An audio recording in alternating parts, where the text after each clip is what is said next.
They told us to tone it down, so we made it louder, faster, and meaner.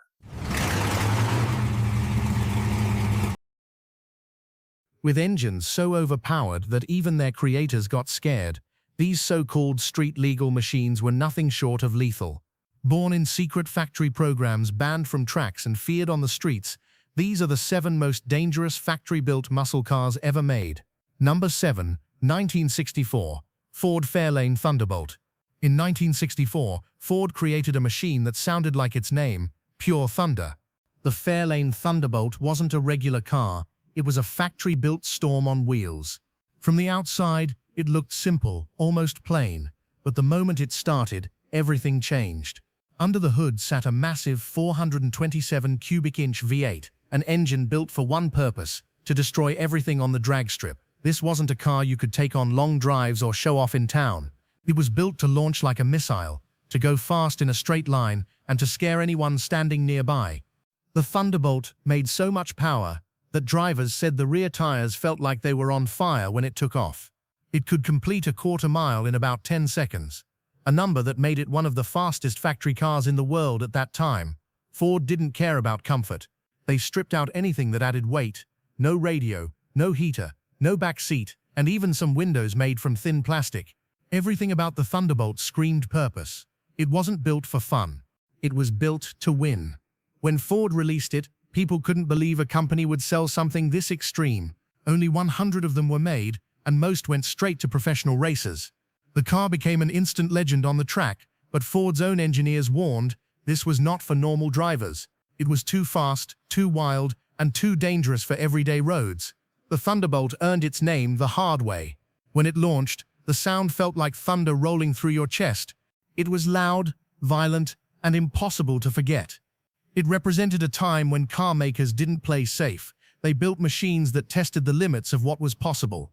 The 1964 Fairlane Thunderbolt didn't just race, it roared. It was the moment Ford showed the world that power isn't something you control easily. Sometimes it controls you. Number 6, 1970 Plymouth Superbird. In 1970, Plymouth built a car that didn't just turn heads, it broke necks. The moment people saw the Superbird, they couldn't believe it was real. A long, pointed nose, a massive rear wing taller than the roof, and a body that looked like it was built for the future. It didn't belong on the street. It looked like it came straight from a racetrack. And in truth, it did. The Superbird was born for one reason: speed. Plymouth wanted to win in NASCAR, and to do that, they needed something faster than anyone had ever seen. So they created this wild machine, tested it in the wind tunnels, and made it cut through the air like a knife. The results were shocking. It could reach more than 200 miles per hour, faster than any other car on the track. But there was a problem. The Superbird wasn't just fast, it was too fast. NASCAR officials saw what it could do and decided it was unfair. Within a year, the car was banned. Rules were changed so that nothing like it could ever race again.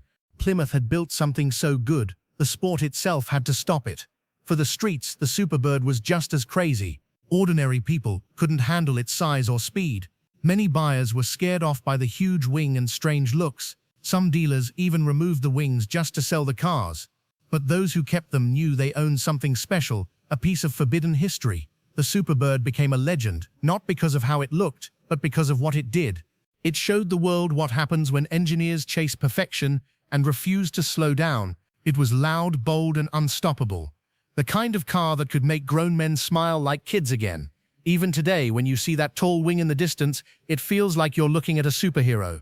The 1970 Plymouth Superbird wasn't just a car, it was a statement. Fast, fearless, and unforgettable. Number 5, 1969 Chevrolet Camaro ZL1. In 1969, Chevrolet decided to create something that pushed every limit they had ever known. What they built wasn't just a car, it was a monster with wheels. From the outside, the Camaro ZL1 looked calm, even elegant. Sleek lines, perfect balance, the kind of beauty that made people stop and stare.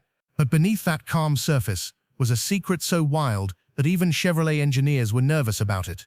Hidden under the hood was an all-aluminum 427 engine, a motor that didn't belong on public roads. It came straight from Chevrolet's racing division, designed to dominate drag strips, not highways. On paper, the ZL1 made 430 horsepower. In reality, it was far more brutal. Drivers who dared to test it said it felt closer to 550. The engine was light, loud, and angry. It didn't purr, it roared. The moment you hit the gas, everything around you blurred. The tires screamed, the rear end twisted, and the car launched forward like a missile. It wasn't smooth, it was violent. The ZL1 didn't accelerate, it attacked. For Chevrolet, this car was a gamble. It was too extreme for normal buyers and too expensive for casual drivers. The engine alone cost more than most of the other Camaro models combined. When the ZL1 hit showrooms, dealers didn't know what to do with it. Only 69 were ever built, and some sat unsold for years because people were scared of it. They weren't wrong to be. The ZL1 demanded respect and punished anyone who didn't give it. Behind the wheel, it was pure chaos in motion. The car shook and rattled, begging to be unleashed. It had no interest in comfort or control.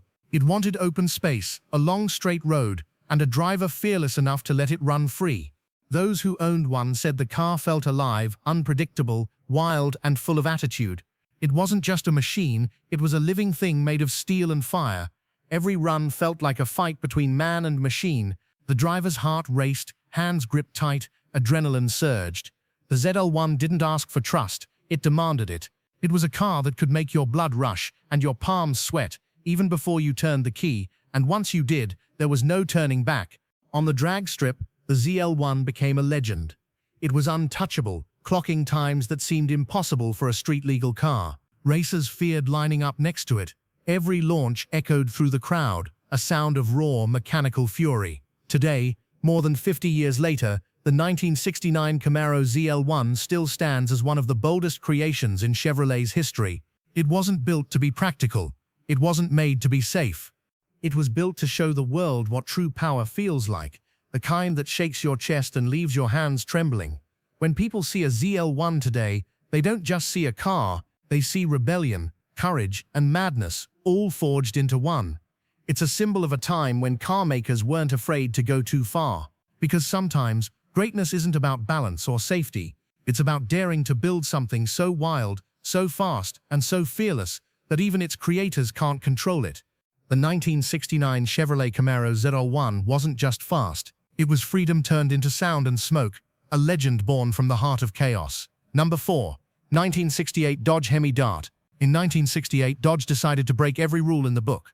While other companies were busy making cars prettier and more comfortable, Dodge had a different plan: to build something wild, something that terrified even the people who made it. They took their smallest, lightest car, the Dodge Dart, and dropped in their biggest, most powerful engine, the legendary 426 Hemi. The result was not just fast, it was violent. They called it the Hemi Dart, and it became one of the most extreme factory cars the world had ever seen. From the outside, it looked simple. It didn't have shiny chrome or fancy badges. It didn't need them. What made it special was what Dodge took away. No heater, no back seat, no soundproofing, no comfort, nothing that added weight. Even the door panels were thin. The windows were made from lightweight plastic, and the front fenders and hood were fiberglass. The car was stripped down to its bones, leaving only the essentials: a steering wheel, a seat, and a monster under the hood. The 426 Hemi engine barely fit inside. Mechanics had to hammer the metal just to squeeze it in. It was officially rated at 425 horsepower, but everyone knew the truth: it was making far more. When the first cars were tested, Dodge realized they'd built something too powerful for the streets. So they shipped each Hemi Dart with a warning sticker, for race use only. It wasn't a suggestion, it was a survival tip. The first time drivers hit the gas, the car didn't just move forward, it launched like it was shot out of a cannon. The front wheels lifted off the ground, smoke poured from the tires, and the world turned into a blur. On the drag strip, the Hemi Dart could run the quarter mile in just over 10 seconds, a time most race cars still struggle to match today. It didn't care about comfort, style, or rules. It was built to win, no matter the cost. Only about 80 of these monsters were ever made, each one hand-built in partnership with Hearst Performance. Most went straight to professional racers, but a few brave souls managed to register them for street use. Imagine seeing one of these beasts rumbling through town, loud, rough, and angry, shaking the ground with every rev. Those few cars became legends. Their stories passed down like tales of dragons. The Hemi Dart wasn't a car you admired from a distance. It was one you felt in your bones. It was raw, loud, and alive, the purest form of what muscle cars were meant to be. No fancy paint, no luxury, no limits, just power, courage, and chaos. It was Dodge's way of saying, we can build something faster, meaner, and scarier than anyone else, and we'll prove it. Even today, when people hear the name Hemi Dart, their eyes light up, they smile, they shake their heads, and they whisper the same thing: that car was insane. Because the Hemi Dart wasn't just a car, it was a dare, a challenge from Dodge to the rest of the world, asking, who's brave enough to drive it? And the truth is, very few were, but those who did never forgot it. Number 3, 1969, Boss 429 Mustang. In 1969, Ford built a car that didn't just turn heads, it made people stop and listen. From the outside, the Boss 429 Mustang looked calm, almost polite. But under that smooth body hid a storm waiting to break free. This was no ordinary Mustang. It was a secret project, born from Ford's hunger to rule NASCAR. A car designed to prove that Ford could out-engineer and outrun anyone. To enter NASCAR, Ford needed a new engine, something that could live at 7,000 RPM and keep pushing. They called it the 429 Boss, a massive racing heart built for endurance and raw strength. It wasn't designed for quiet streets or slow drives. It was made for victory laps at 200 miles an hour. Ford wanted that engine approved for competition, so they had to install it into a street car. The Mustang became the chosen host. Fitting the engine was no simple job. The 429 was so wide and heavy that the car had to be rebuilt around it. The front suspension, shock towers, and even the hood were reshaped just to make space. Each car was sent to Carcraft, a special shop in Michigan, where skilled hands rebuilt them piece by piece. Every Boss 49 was handcrafted, every part fitted with precision, turning an already iconic pony car into something far greater, a beast in disguise. The moment the key turned, you knew it wasn't a regular Mustang. The deep rumble of the engine shook the ground. It idled rough, breathing heavily, like it was angry about being trapped. Drivers said you could feel the vibration through the seat, the steering wheel, even your chest. It wasn't smooth or polite, it was alive. On the road, the Boss 429 demanded respect. It wasn't meant for comfort. The steering was heavy, the clutch was brutal, and every gear shift felt like a test of courage. But when the road opened up and the driver dared to press harder, the car transformed. The power surged, the tires screamed, and the world blurred. It was freedom mixed with fear. A reminder that true performance always comes with danger. Only 85.9 Boss 4229s were ever built, each slightly different, each with its own heartbeat. To own one was to hold a piece of racing history, a machine that connected the street to the track. It wasn't made for showing off at car meets. It was made to prove a point, that Ford could build something so strong it even scared its own engineers. Today, when you see a Boss 429, you don't just see metal and rubber. You see determination forged into steel. You see the moment when racing dreams met real roads. Its wide hood, its low growl, and its untamed spirit remind us that power means nothing without control, and courage means nothing without risk. The 1969 Boss 429 Mustang remains one of the purest symbols of American power, bold, rebellious, and beautifully dangerous. It stands as a reminder that sometimes the most unforgettable creations are the ones that test how much strength a person can handle. Because behind the calm face of this Mustang lived a storm, and once you awakened it, there was no going back. Number 2, 1970. Dodge Charger, Daytona. In 1970, Dodge didn't just build a car, they built a revolution. The Charger Daytona wasn't made to look pretty or to cruise quietly through town. It was built for war. On the racetrack, this machine was a missile, a weapon born from pure competition. Dodge engineers had one mission to crush everyone in NASCAR. When the world first saw it, the reaction was pure shock. The Daytona looked unreal, a car from another planet. Its body was long and sharp, with a nose so pointed it seemed to slice through the air even while standing still. And then there was the giant rear wing, a massive blade of metal rising almost 2 feet high above the trunk. People laughed at first. They called it ugly, said it looked ridiculous. But the laughter stopped the moment it touched the track. The Daytona wasn't built for beauty. Every inch of it served a purpose. That sharp nose helped it cut through wind resistance, while the massive wing held it down, pressing it to the track at impossible speeds. At full throttle, the car became a storm, loud, fast, and unstoppable. It wasn't racing, it was flying. The results were something NASCAR had never seen before. The Charger Daytona became the first car in history to break 200 miles per hour on a NASCAR track. The crowd was speechless. Other drivers couldn't believe it. They said it felt like the car wanted to leave the ground and keep going, like a rocket searching for the sky. The Daytona didn't just win, it humiliated everything that tried to chase it. But that kind of dominance came with a cost. NASCAR realized the car was too powerful, too perfect, and too dangerous for competition. No other team stood a chance. So instead of letting everyone else catch up, they simply changed the rules. They banned the car. The Daytona had done the impossible. It was so advanced that the sport itself had to evolve just to stop it. When Dodge turned it into a road car, it was just as wild. Ordinary drivers couldn't see over the massive wing. The car was long, loud, and hard to handle. Its 426 Hemi engine roared like thunder, shaking the ground beneath it. Many people didn't understand it, and dealers struggled to sell them. But the few who did, the ones brave enough to drive this beast, knew they were sitting behind the wheel of something sacred. Only around 500 were ever built, and each one became a legend. Today, that same tall wing that people once laughed at is worshipped. The sharp nose, the long body, the fearless stance, everything about it screams power and rebellion. The 1970 Dodge Charger Daytona didn't just race, it rewrote the story of speed. It proved that courage and creativity could change the world of motorsports forever. It was banned, misunderstood, and ahead of its time, but that's exactly what makes it unforgettable. Even today, when one passes by, people don't just see a car. They see a hero, a symbol of what happens when you go too far and refuse to apologize for it. Because sometimes, greatness isn't about playing safe. It's about daring to build something the world isn't ready for.